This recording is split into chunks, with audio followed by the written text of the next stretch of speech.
Hello बच्चों, ये question आपका ऑसिलेशन चैप्टर से एक्सरसाइज का क्वेश्चन है 13.1। ठीक है, देखो यहाँ पे हमें क्या बताना है, which of the following example represent periodic motion. हमें यहाँ पे कुछ एग्जांपल दे रखे हैं, हमें बताना है कि इनमें से कौन सा एग्जांपल पीरियोडिक है।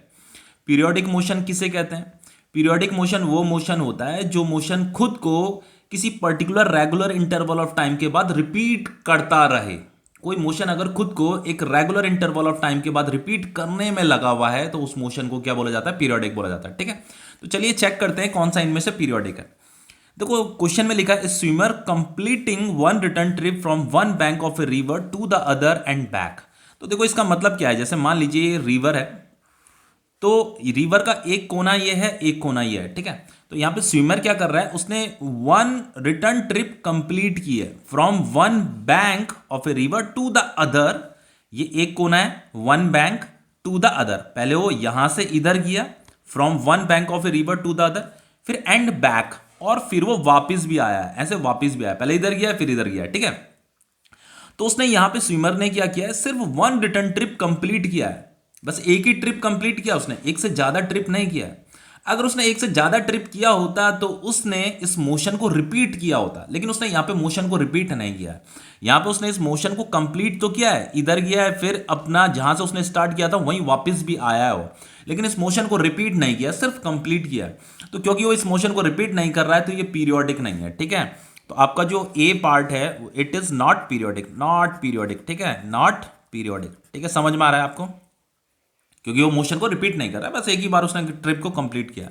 अब देखो नेक्स्ट है आपका B, a freely suspended bar magnet displaced from its north south direction and released. देखो इसका आपने पढ़ा है, आपने क्लास 10th में पढ़ा है कि जो फ्रीली सस्पेंडेड बार मैग्नेट होता है, अगर हम उसे लटका दें, ऐसे धागे से अगर उसे लटका दें, इस तरीके से धागे से अगर लटका दें, तो वो जो बार मैग्नेट होता है ना बच्चों, वो अपने को अलाइन कर देता है, किसी पर्टिकुलर एक डायरेक्शन में अलाइन कर देता है। जो हमारे अर्थ का जो ज्योग्राफिकल नॉर्थ और साउथ होता है ना, उसी को तो बताता है वो। तो वो नॉर्थ साउथ डायरेक्शन में अलाइन हो जाता है। यहाँ पे लिखा भी है कि ए freely suspended bar magnet displaced from its north south direction, हमें उसे नॉर्थ साउथ डायरेक्शन से डिस्प्लेस करना है, क्योंकि वो नॉर्थ साउथ डायरेक्शन में क्या हो रखा है, अलाइन हो रखा है, वो अपने नॉर्थ साउथ डायरेक्शन में अलाइन हो रखा है, तो हमें उसे थोड़ा सा कुछ एंगल डिस्प्लेस करना है। ठीक है, तो मान लीजिए हमने उसे कुछ एंगल डिस्प्लेस कर दिया। ठीक है, ये वाला एंगल, यहां पे जो ये एंगल बन रहा होगा, समझ में आ रहा है ना?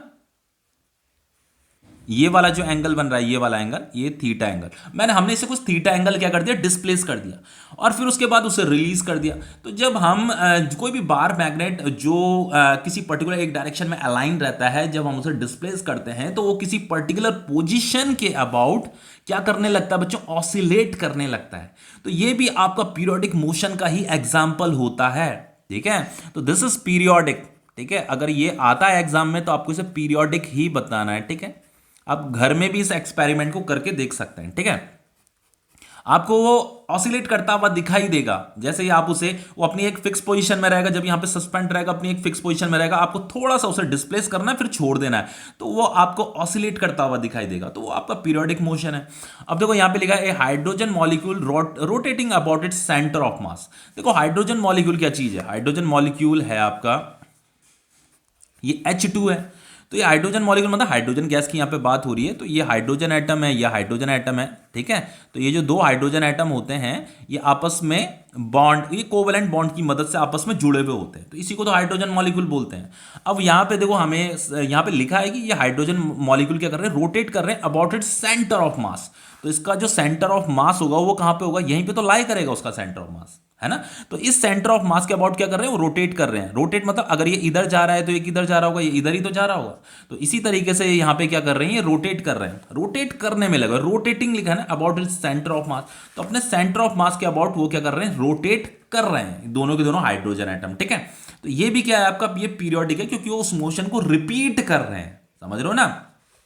जो हाइड्रोजन मॉलिक्यूल होता है वो एक जगह में रुका हुआ थोड़ा ना रहता है बच्चों, एक जगह से दूसरी जगह मूव करता रहता है ना, वो रोटेट भी करता रहता है और आगे भी बढ़ता रहता है। तो ये क्या कर रहे हैं, ये रिपीटेडली इस मोशन को करने में लगे हुए हैं। तो ये भी आपका एक एग्जाम्पल होता है पीरियोडिक का, this is periodic, this is periodic. अब लास्ट है आपका, यहां पे कह रहा है एन एरो रिलीज्ड फ्रॉम ए बो।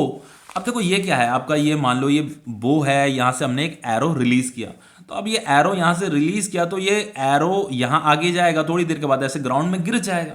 तो क्या है, पीरियोडिक है क्या, ये मोशन रिपीट हो रहा है? ये मोशन रिपीट नहीं हो रहा है, तो ये पीरियोडिक नहीं है। ठीक है, तो ये जो डी वाला पार्ट है वो नॉट पीरियोडिक। ठीक है, नॉट पीरियोडिक। ठीक है, तो ये क्वेश्चन आपका कंप्लीट हो गया है। ओके।